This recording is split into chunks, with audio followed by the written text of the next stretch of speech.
going on, guys? Welcome back to Lineage Break, a Grand Archive TCG podcast. I am your host, Cam. With me, as always, is Steve Gluman. Hello.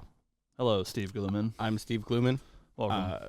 How are you doing today, Cam? You know, I don't know that we've ever said our last names live on the internet. So, in case you guys didn't know, this is Steve's legal last name. legal last That's name. what It says on his passport. Last week. Yeah, Steve Gluman. I'm Steve Gluman. That's why we call him that, of course. So we're back. We're here. We took a little bit of a break last week because we were shooting a thing. Our spoiler video. So anybody who's watching the show live right now, thank you. Anybody who's watching the show not live means that it is 9 months from now. So thank you for being here. YouTube did its thing and put our video up on the top of the page 9 months ago from now. Right. It's great. But our spoiler video will be live tonight at 12 a.m. Eastern Standard Time. That is 12 a.m. Eastern Standard Time on the 21st of September. And we hope you like it. A lot of work went into it. I'm very proud of how it turned out. So we hope that you guys enjoy the spoiler video. And of course, some juicy stuff in there. Not gonna give too much away because of course it's not our day yet. Our day is tomorrow, but there's some good cards in there. One of which might have a borderless frame on it. Yeah, it's pretty. Which is pretty cool. So you guys should check that out. But before we do any of that, we have so much. There's so much to talk about today. Where do you want to start? So last weekend, while we were away, we were actually at regionals in New Jersey at Final Turn Gaming. So big shout out to FTG. They run a great event. We love the staff over there. We try to make it out every season. So thank you so much for running the event. We had a great time. Steve and I didn't do particularly well, but we had a good time. It's always good to see the folks. It's always good to see people, in the community and shake hands and do the friend thing. Somebody Somebody asked me for my autograph. I was very embarrassed, but I thank you very much for watching the show. If you're watching the show now, thank you very much. It means a lot to me.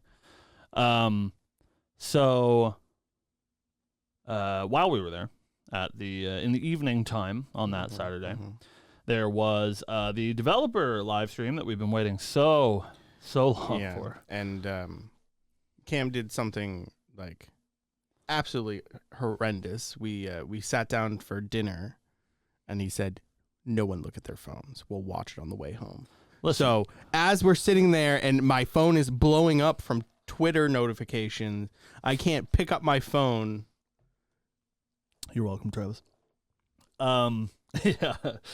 Well, listen, it's a family outing, right? So we finished the tournament. The tournament went pretty long, so we finished the tournament at like 8:30, 9 o'clock ish, and so 9 o'clock is when the spoiler was supposed to start, or the development live stream was supposed to start. And so we had like just found a place to eat.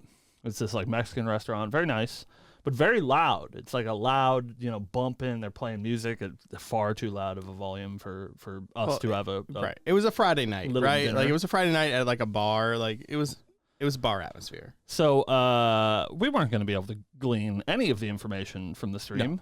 Cam wasn't.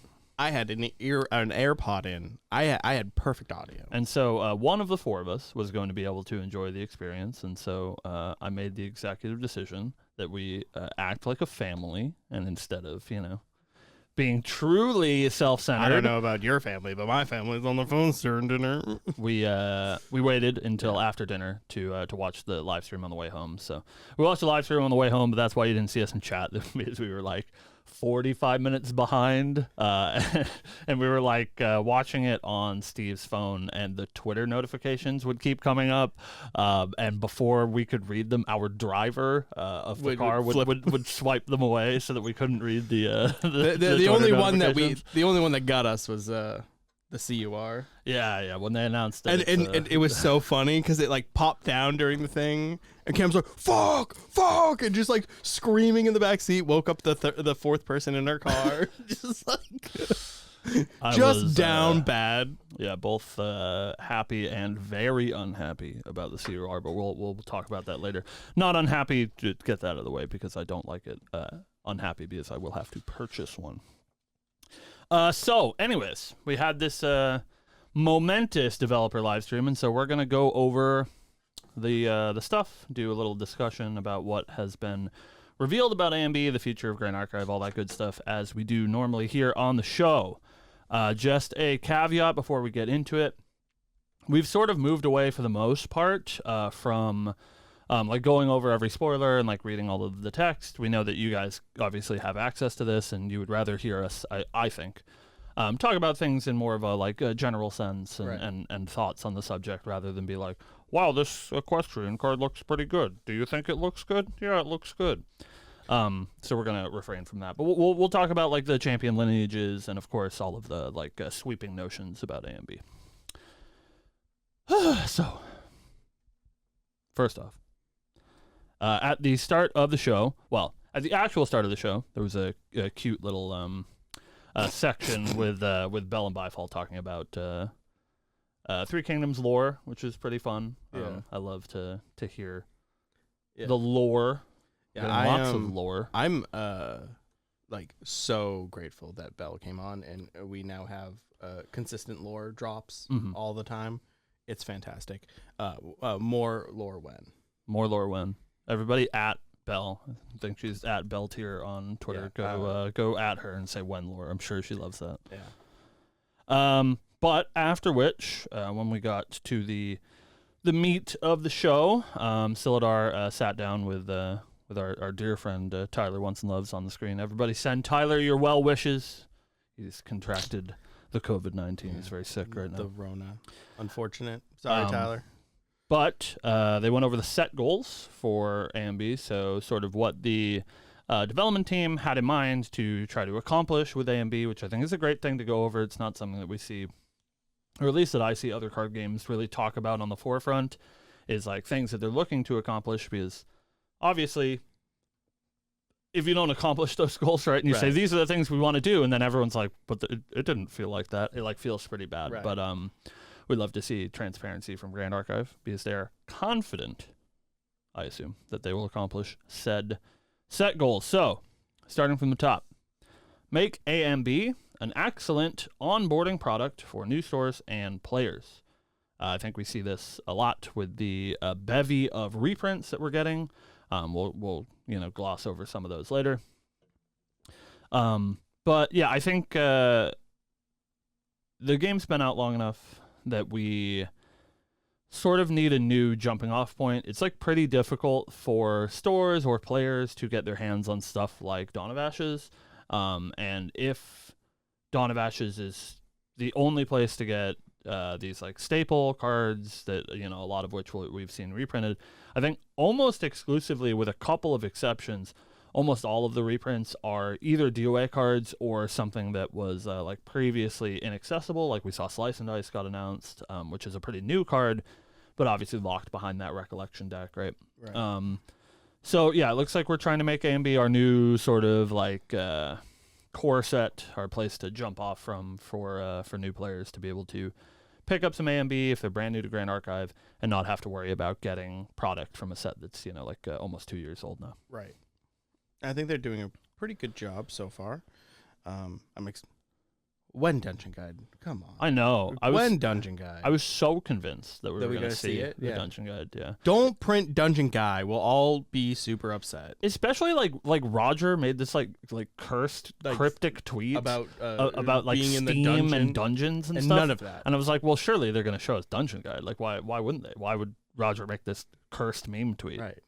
What are you doing, Roger? What are you doing? The next set goal is increase the amount of cards that feature lore-related art, which so far we've seen quite a bit of that. We love lore. Yeah, lore is fantastic. Yeah, all of the reprints have like new lore-related art, which is cool. I think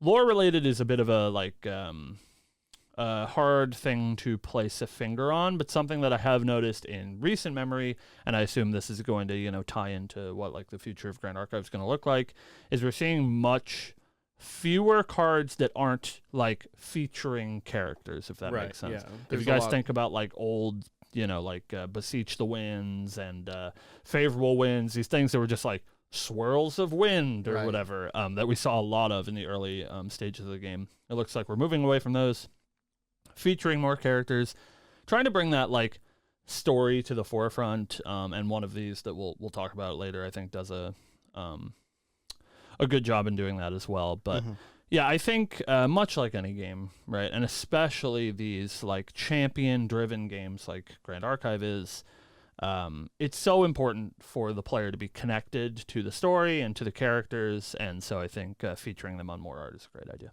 Yeah, I agree. Next up, we have redesign the scaling mechanics for the mage class. Ooh. We'll talk about that. I don't want to go too deep into this one because we will have a lot to say about it later on. But very, very interesting the way they're moving mage class. Yes, sir. Design new champions for existing classes while making them feel unique. Again, something we can talk about in greater detail later on in the show when we talk about the lineages. Yeah, this is obviously referring to Kongming, who is going to be our first new champion in an existing element, other than Merlin, which was like sort of a sidestep. But this is our first full champion lineage that is already in an existing element, which is pretty cool. Yep, and then introduce a new element, or advanced element, Exia, which... Dude, it's so much cooler than I thought it would be. There's not a world... So much cooler. That I expected how fucking sick Exia is. And Jin's a fucking nerd, dude. Jin looks like such a nerd. Jin looks like a nerd, and then he doesn't. And I'm here for it. Like, goddamn. Oh. Yeah. I'm going to be really hurting when I have to pick up all of these URs. All right, so after the set goals, they went through a quick suite of reprints, which we can just go through real quick. I don't think there's anything like too exciting to talk about here, just good to have that context. So Fairy Whispers, which we've already seen, Fireball, Sudden Stow, Creative Shock. With a beautiful Kongming art. Whew. True. Flame Rune Swordsman, Favorable Winds, Refracting Missile, and Slice and Dice were all announced alongside, of course, Idle Thoughts, being reprinted for AMB. A lot of these cards, I would say almost exclusively these cards aren't like money staple reprints. Just like we said, if you're going to play Fire Mage, right, you don't want to have to go back to DOA from 18 months ago and find creative shocks and fireballs and stuff like that. So looks like just a suite of reprints to make the set a little bit more approachable from the new player standpoint. Something that is pretty interesting that I've seen making the rounds this week post the developer live stream is that we do have the card number for all of the sets, but including A and B. And A and B is the second largest set, only behind DOA, but something to consider is that a lot of these cards are going to be reprinted. It looks like probably somewhere in the like 20s of cards are going to be reprinted. So, keep that in mind with a grain of salt. This is not like a vastly larger set than something like ALC. It is just including a bunch of these more staple reprints. There is also some set themes to go over. Some of these are keywords. Some of these are more abstract things. The first of which is that unique allies matter. And so we've seen this with a couple of cards, stuff like Slipstream Vault that got spoiled a little while ago, specifically names unique allies. But I think this is great. I think that this is sort of, at least to me, what Grand Archive felt like already. Like we said when we were talking about the new like lore-related art and stuff like that, is that so much of a game like this is driven by players' connection with the world and with the characters, and we see that almost holistically the most popular characters in the Grand Archive universe are either A, champions, or these, unique allies that like sort of have their own unique like mechanical play pattern or have this interesting lore behind them. We always talk about cards like Gildas and Lunette and all of these, very staple mechanical unique allies. But I think especially with the CSR treatment usually going towards uniques anyways, they take up a large mind share of what the player base is interested in. So I think it's a great idea to sort of push those more to the forefront. Yeah, our next set theme is equestrian, which is Horses. Horses. We got a new keyword, equestrian, meaning just you get bonus effects if you control a horse ally. It's very, very cute. Yeah, I don't. We're here to be honest. I'm sorry, weebs. I'm curious how you guys feel. I'm not like super pumped by the equestrian theme. I don't think that there's anything like particularly wrong with it, but I can't say that like when we saw I think her name is I can't remember. It's like Chow Chow or something. With the water ally? Yeah. Cow Cow maybe. I don't remember. But she has equestrian. I was like, oh, that it is unfortunate because I would like to play this card, but I don't want to have to worry about putting horses in my deck and stuff. There's a couple of cards. I think we saw one that reveals the top 10 and you can find a horse out of it. So you don't have to play that many horses in your deck if you're trying to turn on this equestrian stuff. But maybe it's just not a theme for me. I'm not super excited by playing Unbroken Mustangs, but they're funny. Every time we see a new horse card, we're like, that's funny. Look at this silly horse. Yeah, I definitely have seen quite a few horses. I'm just like, heh, nice horse, nice horse, dude. Yeah, trusty steeds. Yeah, we love when you trusty steeds. guys buying all my trusty steeds. Yeah, if you gotta keep an eye out for those SP1 Doodle trusty steeds. They're about to go crazy. That's gonna be like an $80 card. And you guys just don't know it yet. Yeah, we bought them all. That is true. So moving on to new keywords. The first of which we're going to talk about some mage stuff. Woo, yay. Mage. I love spells. We do see the allusion to a banned card. This is one of Siladar's AMB tidbits. Is that there's a card that is an allusion to a currently banned card. It's not what we expected it to be. Don't take that with a grain of salt. We're always right. Except for that one time. Except when we're not. Don't worry about it. This is Crystal of Empowerment. It's actually the card that they were alluding to.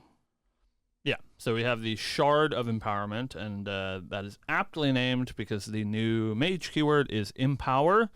So the way that Empower works is it is Empower and then a number, so like Empower 2, Empower 5, whatever, and then the next spell that you cast is cast as if you were that many extra levels.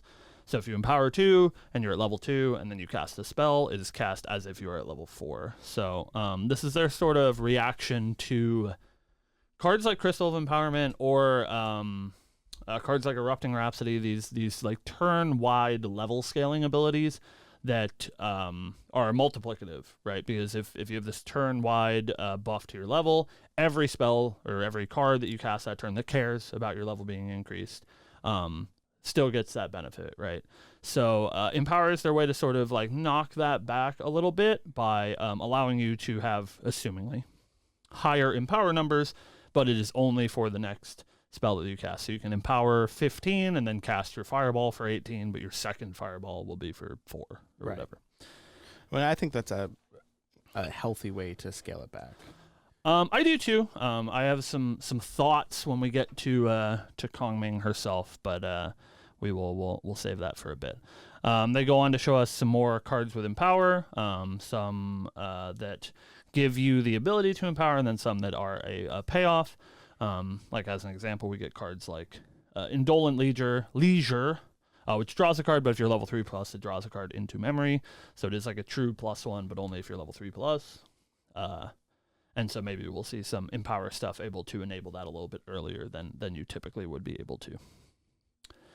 We also see on that same slide, if you're following along, if you guys want to follow along with us, exactly what we do and what we encourage you to do is we go to Merlin's Marketplace, and there's a nice channel that says news and articles, and our lovely friend Mitch posts all of the relevant stuff for us to talk about. So you can follow along there. But just wanted to say that Weekend Resistance is on this page, which was a spoiler given to us. And when we were watching the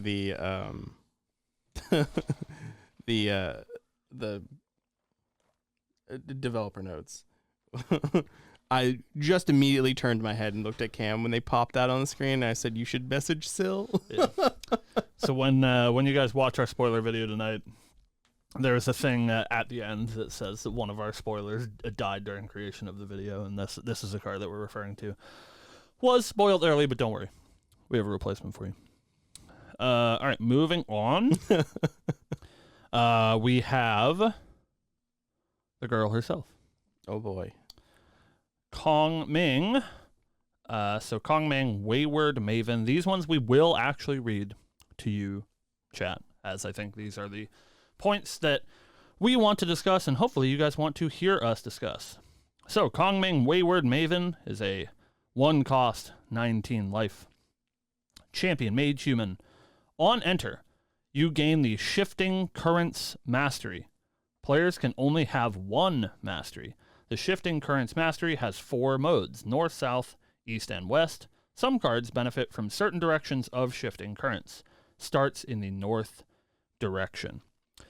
So, the way that shifting currents work is like an additional token that you create, and you get this mastery for Kong Ming.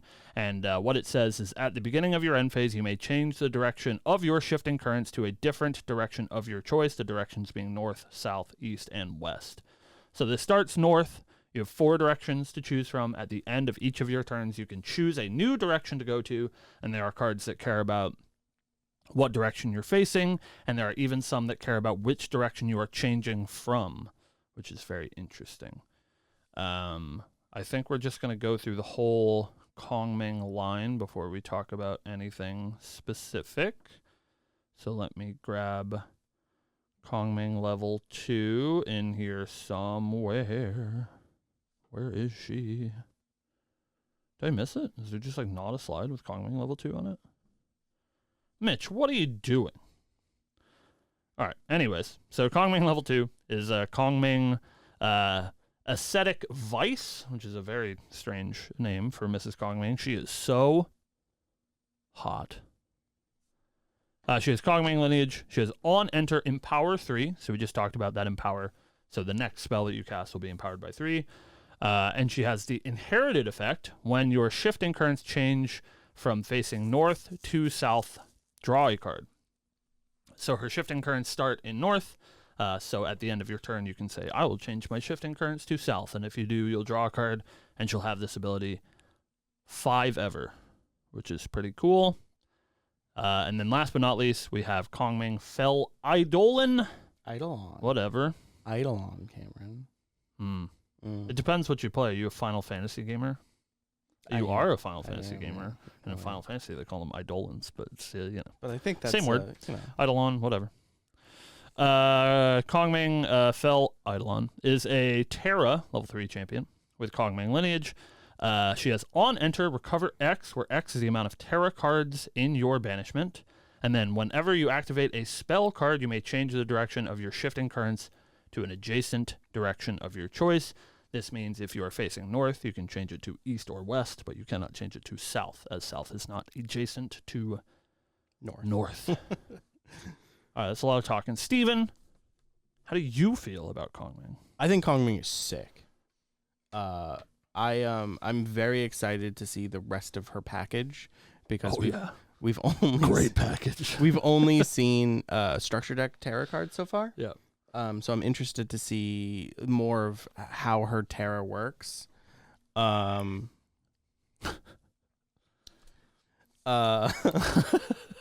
I think the shifting winds mechanic is very cool. Yeah. I'm very excited to explore different elements with her and find out where she fits the best. All right. You ready? I am. Ready for my thoughts? Yeah. They are medium positive. Cam is such a doomer all the time. I think that's not true. I think we get it. Yeah, I want to explore a package. I understand. She's very cool. I think that the shifting currents mechanic is super different and unique. I love when they sort of step outside of the box. This is, again, something that I don't think any of us, or probably any of you out there, could have predicted. Right. It is so outside of the box to have this, additional mastery effect. I do really like that there is a piece of reminder text for masteries, which hopefully insinuates that we might get more of these in the future, which I think is a really cool way to do champion design. So all of that stuff is really, really cool. There's only two things that I am personally a little bit concerned about. Not so much for myself, because you guys know I'm an Arisana player, and so I don't particularly have a problem with my deck being bad. And I'm not saying that Kongming is bad. But there's two things I worry about. I worry about the last time that they made a big brain champion that has a very complicated mechanic. It was Arisana, and she sucked really bad. I can say that now that I think she's pretty good, but before she was not pretty good, and that's a little bit worrisome. And the other thing that I think is really going to be indicative of her card pool is I think Empower is a really cool mechanic, and I think that level 2 Kongming is very strong. But I worry about, and they mention this as one of these, set design goals, so that they're trying to redefine what the scaling mechanic means of Mage. And right now, at least with Kongming's lineage, she doesn't seem like she's a particularly scaling champion. She obviously does get more powerful when she goes to level 3, like all champions do, but she doesn't have this like permanent scaling effect that other mages like Merlin or like Rai have. And so I worry that she might suffer a little bit in those endgame situations where she does not have a permanently scaling mechanic and nothing on her card other than her level 2 on enter says Empower, so she doesn't have like a repeated way to gain that Empower advantage that she's going to want for these, assumingly, very expensive efficiency mage cards like Planar Destruction or whatever it's called, the 12 cost efficiency card. So I'm very excited to play around with her. She is obviously very big brain. I'm super, super excited. Planar Abyss, thank you, chat. I'm very excited to play around with her shifting currents, and I think it'll be super fun to play. I just do worry about a little bit her being the new mage identity, but maybe still being overshadowed by the older, albeit like they said here, much more powerful, permanent scaling mage effects. Yeah. So that's how we feel about Kong. I have some thoughts to bring to you, Stephen, at the end of the show, and we'll come back to that later. We're putting a pin in it. We're putting a pin in that. All right. So we went from the big brain, right? Went from putting a pin in things to putting a spear in things. Right. We're going from putting a pin in things, putting a spear in things. We are talking about Jin, Fate Defiant. Is a. Can I make a request, Stephen? Sure. I would like, as you read Jin's lineage, for you to also, in your best Jin voice, read Jin's flavor text. Nope. So we are level 1 champion warrior human with 20 health. Inherited effect. Whenever Jin attacks with a pole arm weapon or a pole arm attack card, target horse or human ally gets +1 until the end of turn. Your champion has this ability as long as the card is part of your lineage. So, not great. It's an alright effect. You missed something. What'd I miss? Why fight to die when you can fight to live? No, I told you no. Our level 2 Jin Zealous Maverick, 24 health. Jin Lineage on enter. Jin's next attack this turn gets +1, and on attack, wake up Jin. Whoa! Unfortunately for you, I have something to fight for. So, these are very, warrior. Level 2 is pretty good. Yeah, warrior theme. Like he make a lot of attacks. He make your allies do some attacks. I wanna take a moment before we get to the cool part. Okay. Where this is like I remember watching the stream and we were in the car, and these like Jin level 1 and Jin level 2 are just like so. It's a warrior card, right. And I was just like asleep at the wheel. I was like, yeah, he's fine. Ooh, on attack or on hit wake up seems pretty good, man. Yeah. That's cool for some people. And then we got So now this is where I went all in, and I will be a Jin main for the foreseeable future. We have Jin Undying Resolve, which is our first ever Exia champion. The Exia color is blood red, by the way. So sick. It's beautiful. I love it. As an edgelord, he is a 28 health warrior human, Jin lineage. As long as it is not your end phase, Jin has immortality. For the first time, I have never felt more alive. This text is wild to me. He's so sick. It is so cool. I love an edgelord, and I love the like play pattern of oh, you killed me. You should have aimed for the head. I'm gonna kill you on my next turn. I love that. We all thought that he was Lancer, but he's Berserker instead. Yeah. It's so cool. He's sick. I am so pumped to play Jin.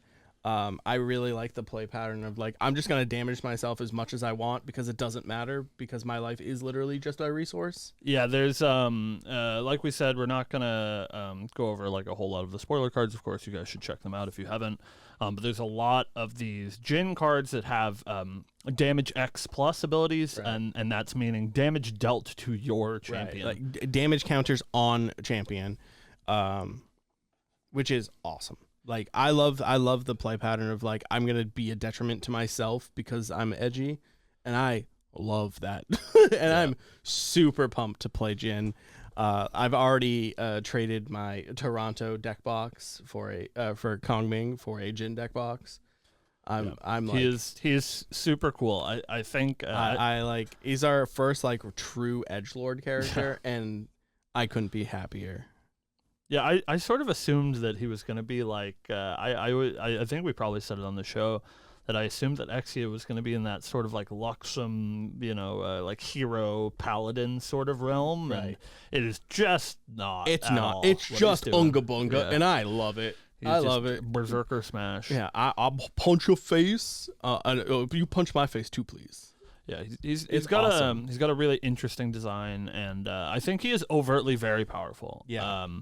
But I think it also adds a sort of flavor to deck building, not only for Jin, but for the rest of the format, where like knowing that Jin exists means that you do have to build your deck a certain way. Like you can't, it's going to be more difficult for decks to holistically rely on damage that is done at slow speed, because obviously the best way to deal with Jin is to kill him in his own end step, right? And so you don't want to be swinging at Jin and putting him to 40, 50 damage counters so that he can get that one turn crack back where all of his cards are juiced up because he's taken 50 damage, right? But there is that sort of like intricate dance that he has, cards like Mend Flesh that just say recover 8 on them. So like if you're like, well, I'll put Jin to 30 and then he'll die, well, then Jin just plays Mend Flesh, right? So you do have to a certain extent go over the top to make sure that he does only get that one more turn, but the more over the top that you go, the more powerful that one turn he gets will be. So so it's definitely going to be a balance where like the Jin player wants to take a damage, but he doesn't want to take too much damage, right? So you can't just like fireball for 18 and put him out of range for just like getting maybe 2 extra turns, right? However, like it's gonna deter like ally decks a lot. Right. I think he's gonna gatekeep ally decks because like ally decks just can't kill him, right? Like they have to like build a wide board, put him into a ton of damage, and then put up a blocker to stop him, and he has board wipes, right? We've seen them, like they're very good too. Yeah, I think he is super, super cool. I do think he does seem very powerful, and he's obviously in a traditionally extremely strong class. So for you competitive players out there, I would definitely be taking a look at Jin. I think that there's a large chance that he is quite strong competitively, but also just a really cool design. I love seeing designs that, like, we're all card gamers. I would be shocked if anything more than a single digit percentage of Grand Archive players are like first time TCG Grand Archive players. A lot of people that play this game have been around the block, and so it's super cool to see mechanics that have been used in other games, sort of like this like life total as a resource sort of thing that Jin wants to do, And every time the Grand Archive does them, I feel like they elevate it to a new level. Right. Feels very Death Shadow to me, right? Like, Yeah. Which is a deck in Magic the Gathering. That very much cares about taking damage yourself, but the only reason why that is because there was one design mistake in Magic that sort of created an archetype. But I think it's really cool to sort of like leverage that as an entire champion and assumingly advanced element identity in Exia, I think is super cool. And it makes me very excited, not only for Jin, but for future Exia cards as well. I'd be very, it'd be very cool to see like an Exia Cleric. assassin or cleric or anything really. I just really like the coloring of Exia, and You do? I do. Yeah, It's very unlike you. I'm a very big edgelord. Yeah, he's so cool. We make the joke like Unga Bunga Slam, like Jin just a punch, right? But like I think there's a very delicate line to him as well. Of course. Like if you go too hard, you're just dead, right? Mm-hmm. I think they called him the risk reward champion on the dev stream, and I think that is probably the best way to describe him. Yeah, I mean, you get that choice, which I think is really cool. Like, you can go the true berserker route, right, and deal yourself 50 damage, and like not even play Mend Flesh in your deck, and be like, yeah, I'm going to die the turn after you kill me, but I will make sure that I get the job done before that. Right. Or you can try to like tread that line where you're like a more defensive deck, and you do leverage some of these really powerful recover tools and the fact that you do have theoretically the highest life total in the game to sort of slow the game down until you can, find your opening and then sort of have that big explosive turn. Right. So I definitely think he has a, sort of a choice in play pattern that he can take. There is one caveat I will make that I'm deathly afraid of because going to time in this game is a thing. Yeah. And we've seen it a lot with decks like Luxem. Mm-hmm. I feel Water Jin is going to be extremely annoying to play against. Mm-hmm. And I could see it just, stalling forever. And that terrifies me. Can I introduce you to the Jin boogeyman? Morgan? Caliburn. Oh, fair. Of silencing. Fair. Very good. Oh, maybe Jin. we'll see an actual Luxem deck playing. Poke him, you're dead. Oh, what? You have 30 damage counters on you? Ooh, sorry. It's very interesting. Yeah. So we're but very yeah, excited. I'm very excited for Jin. Not to say that I'm not excited for Kong Ming as well, but obviously I will take the edgy boy every time. It's better this way, Steven. We can yeah, help, we can help each other, right? We're Yeah, correct. Yeah, right. Of course. Because God knows that we won't be lucky enough to open what we want, but we have to hope that we open what each other wants. Correct. I would just love to open a singular champion for once. Like I've never opened a CSR champion. I would love to do that. I think I would as well. That'll be in our pin section that I'd like to get back to later. Yeah. After we got those very exciting lineages and we're all reeling, we of course have our spoiler schedule. You can look at that on several places. Ours comes out tomorrow morning at midnight. Yeah, that one. Make sure that you check out everybody's spoilers. Something that I really want you to do, chat. Do it for us. Do it for your fellow content creators. I know that you're all very excited to see the spoilers, and I don't blame anybody who just like, oh my God, new YouTube video's out. Let me see these spoilers. I'm not asking you to watch everybody's spoiler video, even though they have all been quite good so far, and I do encourage you to do so. At the very least, even when you see these spoilers reposted on Discord, give that content creator the click. They worked really hard to put out those spoiler videos for you.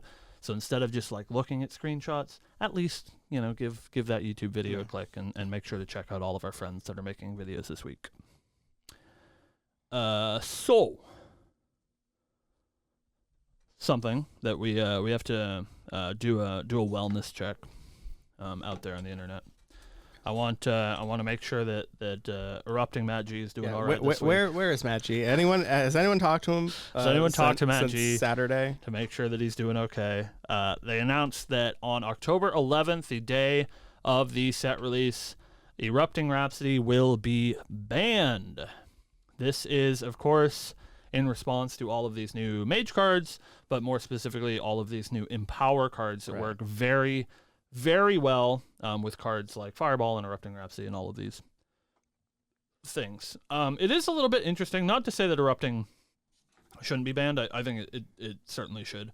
But erupting is a skill, so it doesn't directly benefit from Empower. Empower is the next spell that you cast. I assume it's just sort of like a card pool issue, that there's going to be enough level scaling stuff that makes it erupting a little bit too good. But I did find it interesting that this is not a card that directly benefits from Empower. I do think it's good to get it out of the way, especially with a new Mage set coming out.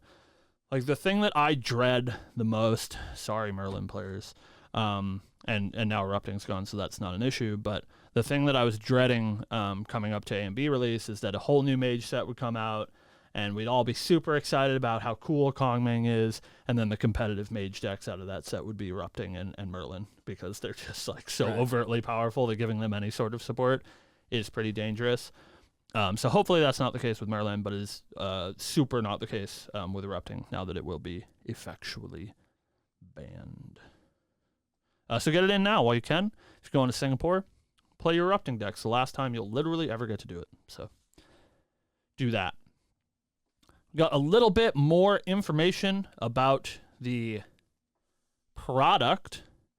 The first edition print run has been increased to 39,000 boxes, which is a large market increase from the previous MRC, which I believe was like 25. So a large increase in product, and I can tell you anecdotally, it's been a tough week for the gang here at Webway Games, as allocations have been pretty brutal for A and B, which is not something that we're used to. And I've heard that we, I like to complain, but I heard that we've gotten off like pretty reasonably compared to some others that have gotten allocated much deeper than we have. Yeah. So it's a good problem to have. It means that more products are being ordered either by new stores or stores increasing their orders, et cetera, et cetera. It means that even though the print run has been increased, product is still going to be, I think, pretty difficult to find. So make sure that you guys, pre-order with the LGS. Make sure you get all of your products sorted, because it's going to be pretty hard to find that product post-release. Yep. UR rarity cards are all full art. Just reiterating, this is something that we knew already. But right. Yep. All URs will be full art. And this is only for first edition. Only for first ed. They also do come foil, and I believe they said a while ago, I think this is one of those still tidbits, that the foil URs are so rare that they are, in fact, harder to obtain out of a booster box than CSRs. Yep. So if you open a foil UR, understand that you have struck gold. Correct. There is allegedly going to be a higher print run of those in the AMB event packs, so maybe they will be a little bit less scarce than initially it seems, but they're going to be pretty pricey, especially cards that you need a playset of that you might see later. Last but not least, they have revamped the foiling process. Make sure, if you guys haven't watched this live stream, you can go find it on the Grand Archive YouTube channel. They put these cards into a rice cooker, and they barely curl at all. So anyone who's like, I don't like main deck foils because they're going to curl, and that's obviously just their excuse to save money. Not anymore. So it's time to get some foils. They look pretty good. Speaking of foils, this is something that I want to discuss with you, Stephen. One of those pins that I wanted to talk about. So we have seen the CSRs. There's a cute little video by Shinja that is a video of some of these gorgeous CR treatments. Correct. So we have seen the quote-unquote Kongming lineage and the quote-unquote Jin lineage, both in CSR, and it has been announced that the CUR for Mortal Ambition will be Kongming Fel Eidolon. Correct. Steven. Cameron. It's fucking weird, dude. It's weird. I can't get over thinking that it's weird. And I think that you guys know that it's weird, dude. It's weird. What is weird? So, a 2-champion set? We have, yes, but we have 11 CSRs. This is on the product sheet. There's 11 CSRs. There's 1 CUR, right? So currently, we've seen 6 CSRs. However, the Jin level 3, Jin Undying Resolve, and Kongming Fel Eidolon are the starter deck versions of these champions. Correct. They do come CSR, and they do come in the starter deck. Correct. So there's two things I want to touch on. A, are we getting booster pack level 3s?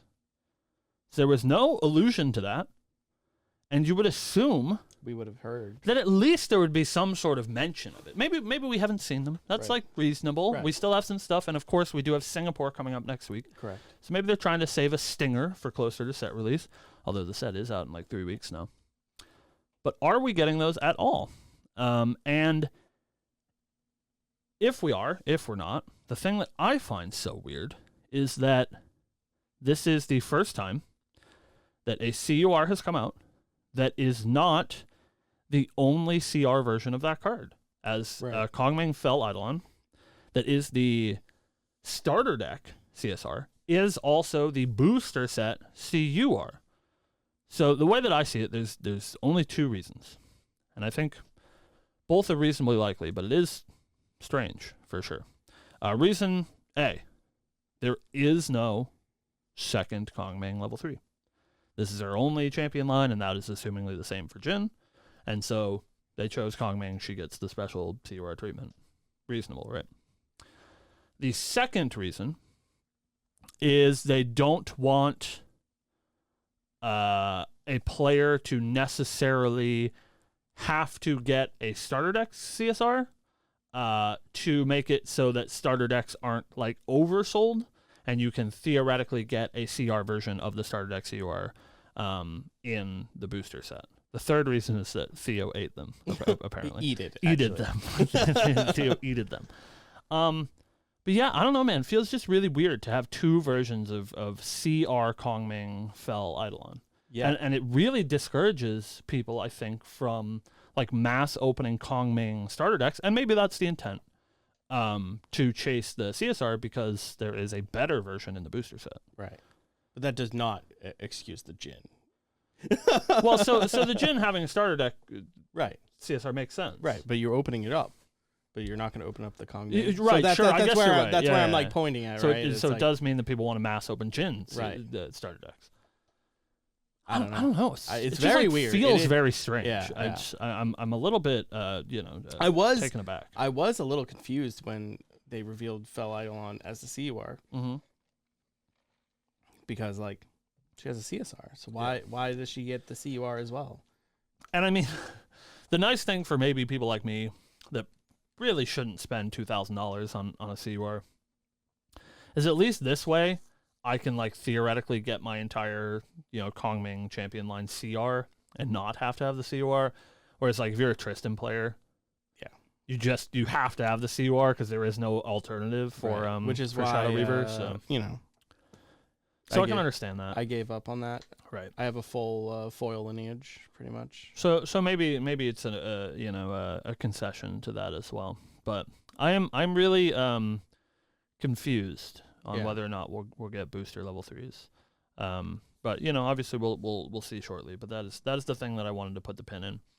But something also that I would like to have everyone out there be aware of, us as well, is that whether or not we're getting booster level 3s, who knows? But there is 11 CSRs in the set, and we've currently only seen 4. Right. There's 7 CSRs that we haven't seen, and usually, I'm not saying all the time, but usually when a card is spoiled that has a CSR variant, they will let the creator know. Like when we did Blanche back in FTC, they gave us both versions of the card. However, to play devil's advocate to myself, we did reveal Claude, and we did not know that was a CSR. That's true. So yeah, interesting. We have 7 CSRs to go. So keep your eyes out. Maybe some of these cute girl uniques are getting CSRs. Yeah, I would we just don't assume know. that. I would Like assume, Cow or whatever. Right, I would assume that it's probably the Maybe. uniques, but who Maybe knows? we will see. All right. So that's just about it for set stuff. We then have some organized play stuff to talk about. Mhm. Shout out to our boy Theo for assumingly having a hand in all of this organized play nonsense. Yep. We have Ascent updates. Well, not really updates, but just reconfirmations. We are 2 weeks away from Ascent Singapore. And then in October, October 26th to 27th. Mm. We have Ascent Toronto. Mm-hmm. And then November 22nd to the 23rd, 4th, we have Ascent Christchurch out in New Zealand. New Zealand with which all will those big be- old spiders and kangaroos. That's the other place. Oh, right. Yeah. that's We Pipeline. are now looking at also new champions. So for Singapore, New spirits. New Spirits. Yeah, my bad. I wish they were champions. Yeah, me too. Holy. So Ascent Singapore is Sabrina. Yes. The Toronto is our second Wind Spirit. Brissa. Brissa. And of course, New Zealand is getting their second Ascent. Yep. So they for are getting Gwendolyn. Give me which those white grippers. I'm so jealous. Oh God, she's so hot. And next up, available in Ascent Singapore. Only As far as we know. as far as we know. We are getting T-shirts, finally wearable merch. There is a beautiful Kong Ming T-shirt and a Merlin Kingslayer. Both look great. I do want a Kong Ming though. Yeah, of course. If you wear a Merlin shirt and you come to Webboy Games, you're canceled. banned. Dude, Banned. I'm banning you. Banned. So buy your Kong Ming shirts in Singapore. And then obviously we have the announcement of the Jin deck box for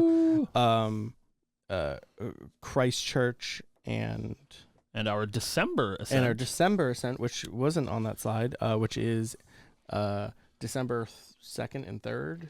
December 7th through 8th 7th through 8th. is Ascent Santa Clara. Yeah, in and California. you will be getting a Jin deck box in a beautiful like emerald green, jade green. And then for our Singapore and Toronto players, you get the beautiful bamboo box Kong Ming deck box, which looks fantastic. Listen, dude. Deck boxes are cool. Hooray. I love Kong Ming. Let's talk about what really matters. All right. We're getting a new Spirit of Water Oh boy. for Ascend Santa Clara. Yeah. And this is Minth, Spirit of Water. And she is Water, Spirit of Water. Water. Bottle water. Yeah, Mint Listen. is wild. Chat. Steve. I gotta ask. I think the ship has sailed for me. Yeah. I think I suck. Right? Yeah. And I maybe won't ever not suck, right? And that's okay. I've accepted my role in this Grand Archive community. This is the one. This is the one, dude. Or Yeah. grind for Yeah, it. is it cringe if I purchase this card for $5,000? No. She's woo. You let me know, chat. Is that cringe? Can I do that? Will you guys give me permission to spend $5,000 on a Minth? Probably not Santa Clara's. I don't know if I'll have $5,000 on hand for that, but buddy, I need one of our locals To win it. this Minth. Yeah. So that I can Payment sell my minute. soul to Satan. Yeah. And ooh, she's the one, chat. She's the one. So I next up, I think the big announcement is it's a binder this time. Thanks, Richie. So instead of getting your millionth regional playmat for every time you go to a regional, instead you will be receiving a beautiful binder featuring the three sisters from the AMB lore and a beautiful like Sakura pink coloring. It is a 4-page binder 4-page, with a zipper. It looks pretty standard size, so Yeah. like 24 pages or whatever, Right, 4 yeah. pocket. Yep, it is absolutely gorgeous.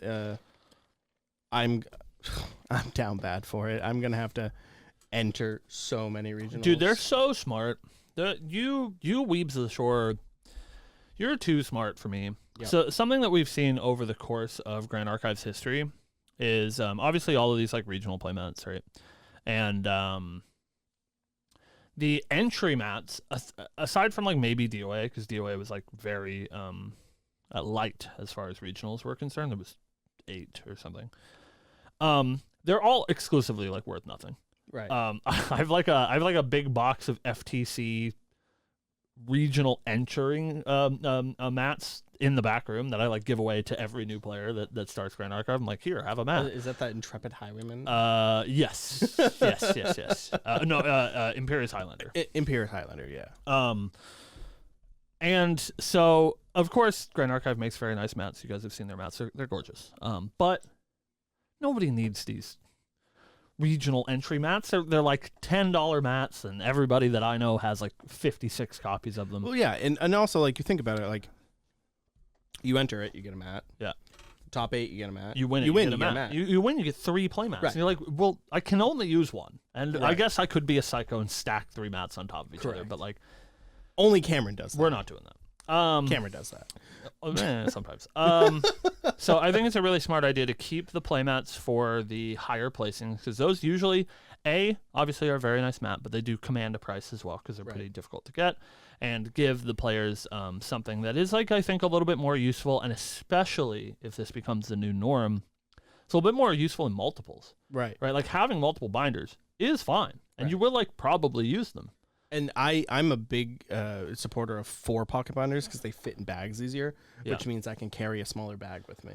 I think with the announcement of this 4 pocket binder, I've been actually thinking about selling my RE2A. Yeah. Because now they won't fit in the 4 pocket. I have 5 of them. Oh my god! And it feels so bad. Oh my god! So Cam trading RE2A for Kongming. So yeah, if you guys need a 2A, I might get rid of her. As I have the 2B, and I want them to like fit nicely on the page. I have the artist proofs. I have the 4 CSRs. I don't know. Yeah, I might get rid of my 2A. He's gonna because I never use it. Yeah, he's gonna need someone's gonna need to and trade. I could use some money. So let me know. Kongming CSR for his RE CSR. True. Speaking of my beautiful baby. Oh, yeah, we'll do that first. Yeah. So, prize cards. We do know about these. We were talking about this the other day, and we couldn't remember if we knew what the prize cards are. We do know what the prize cards are. No, we were talking about the regional one. This is the original one. Oh, yeah, you're This right. is Store Champion, the regional one. So, Store Champion regional promo cards have been announced. Blazing Throw is our North America national. Why do we keep putting Xander on cards? Why do we keep doing that? Is that Xander? It looks like Xander. Oh, wait, maybe it's Jin? That's Jin, dude. I can't tell. That's Jin holding a pole arm. So Blazing Throw with a beautiful. I don't know, man. They're boys. You don't like boys. Blazing Throw promo for Store Championship with beautiful art of Jin holding Dragon's Dawn. It looks like. Yeah, fire card. You know. Yeah. And then for regionals, the much more coveted backup charger featuring Crimson Tier. That one's sick. This card is... It goes crazy. Whew, God. I'm going to try my best to grind out regionals next season because I want one of these. And ironically, like this is... like the regional card is ironically usually the easier one to get. Right. Because it goes to top 8 instead of having to win your store championship. Correct. So it's good. That's backup charger. Yep. Anything that brings backup charger price down just a bit. like 8 cents. Yeah. You know, go from $50 to $59.92 or whatever, or $49.92. $49.92, which is perfect. Then with the announcement of all the promos and stuff, we also have our official AMB Revel Fest week announcement. Revel Week or Festival. I guess it's like not AMB, it's end of MRC Revel Fest. MRC Revel Fest, which will bring us into our AMB season.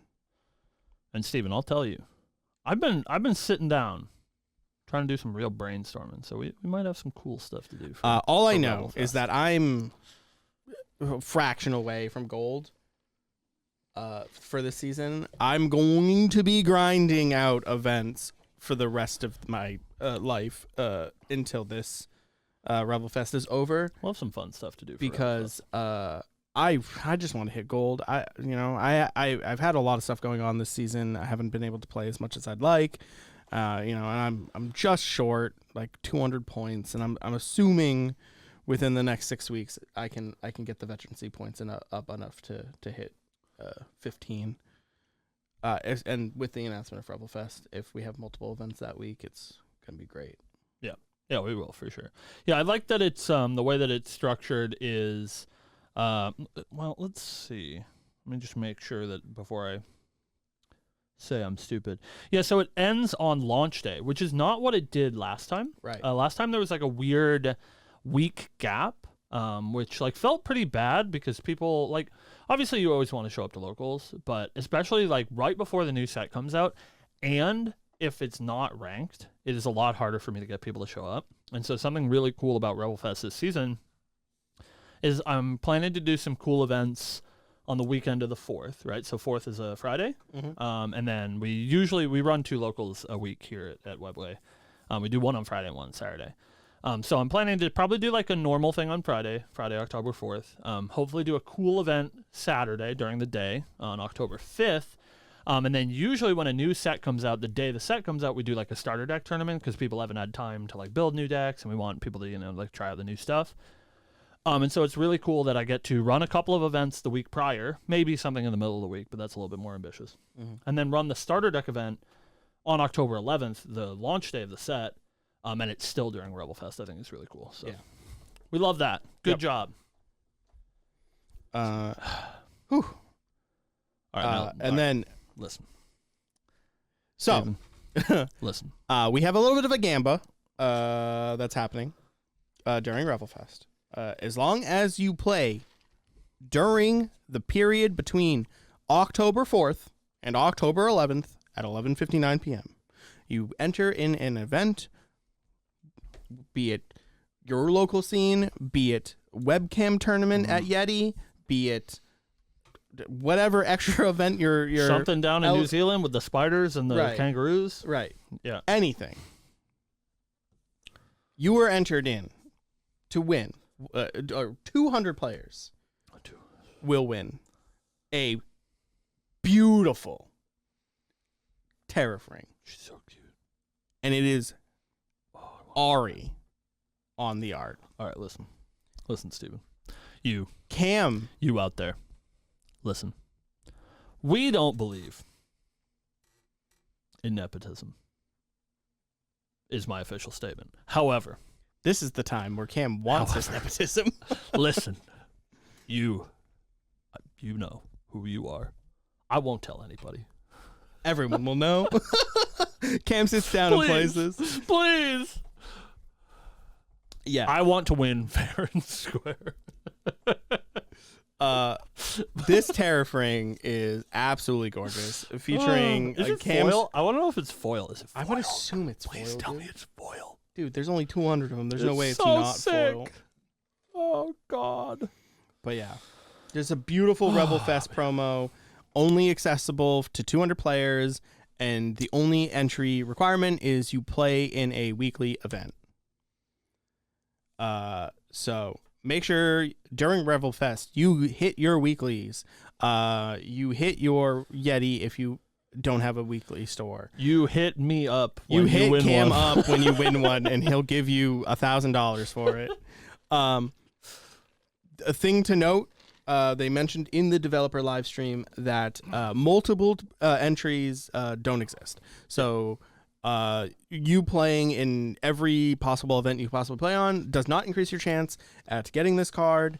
All you have to do is make sure that you play a single event, and you'll have the same chance as everyone else in the world to get this. And you know what's really cool is it says at the bottom of this page they're shipping out with MRC season rewards, which is like really fast. Right. It's something that I would have assumed since it's like at the end of the season. Maybe it gets pushed to next season, but they're gonna get them out the door like within the next couple of weeks. Which means that really which cool. I believe that like they probably already had this in plan. Yeah, from last Rebel. Really smart. They're smart. Yeah. Yeah, they said They had planned promos. They said that they had planned a promo, and we sort of assumed that it would be like shipped to us. Right. It would be like an entry promo, which I still think would be very cool, but I think this is way more coveted. Yeah. Because like of course the entry promos are great. I'm a big fan of the entry promos. God, I have to sneeze. For like store champs, stalwart, whatever that assassin card's called. And Sable Remnant. they usually fetch like $20, $15, $20 on the aftermarket. which is good. And so it's a good incentive to come out to your locals and play in an entry. But like, you're like, well, I mean, if I don't go, I can just buy it for $20, right? But this Revelfest like exclusive, like season reward card, I think is a great way to encourage people to come out. I think that we'll see great attendance for Revelfest this season because of that. So it's really cool. Good job, Weebs. Man, I think that's it. It's like basically the whole thing. And then of course we have a bunch of spoilers, but as we said, we're not going to dwell too much on those, as it's already been quite a long show. Yeah, I mean, long story short, we're very excited for A&B, right? We're always excited for the new thing.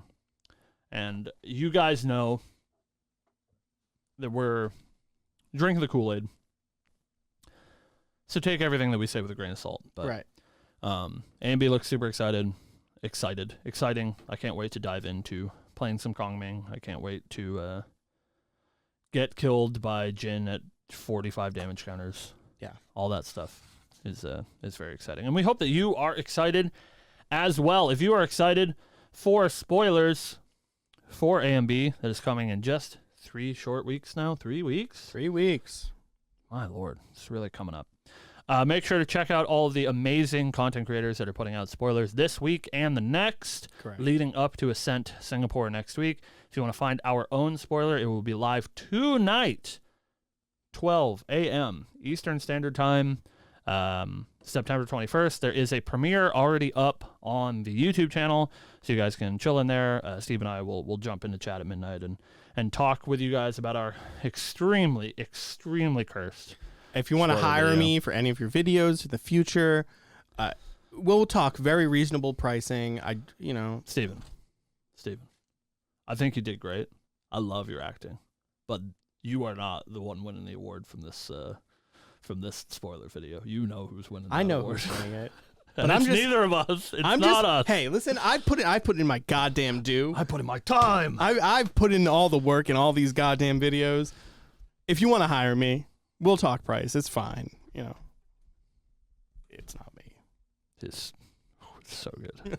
All right. Yeah, you guys look forward to that. Yep. We will be back next week. I think we will probably be doing a bit of a spoiler roundup of all of the content creator spoilers, as we'll have a bit of a lull before Singapore weekend, where we will get yet another presentation to talk about. We say it every time. This is our favorite time of the Grand Archive season. We have so much to talk about right before the set comes out. We're so very excited to play with the new stuff. So make sure you are following all Grand Archive socials, because there are spoilers coming out that are not from content creators still. True. That's where we got that Exia gentleman. Yeah, we got an Exia gentleman, one of the URs spoiled the other day. Very cool, and definitely gets immortal. Very, very sick. Sick. But just very mindful, very demure. Very mindful, very demure. Just make sure you're looking at all your socials if you want to keep up with Grand Archive news. Hey, you can follow us too. You can follow us too. All right, that's all we have for you guys. We will see you next week, Friday, 12 p.m. EST. Asterisk. But next week we'll be here. You can also find our last VOD on the YouTube channel at 2 p.m. EST. Yeah, right. Asterisks. Yeah, right. I'll get around We are that. currently behind on a few episodes. Just a couple. It's fine. However, I have one, I think, that's already uploaded. I can make that live, whatever. Yeah, you know. But we typically upload our VODs. Please, thank you all for coming and hanging out with us. Can't wait to see you at the next event. Woo! Woo!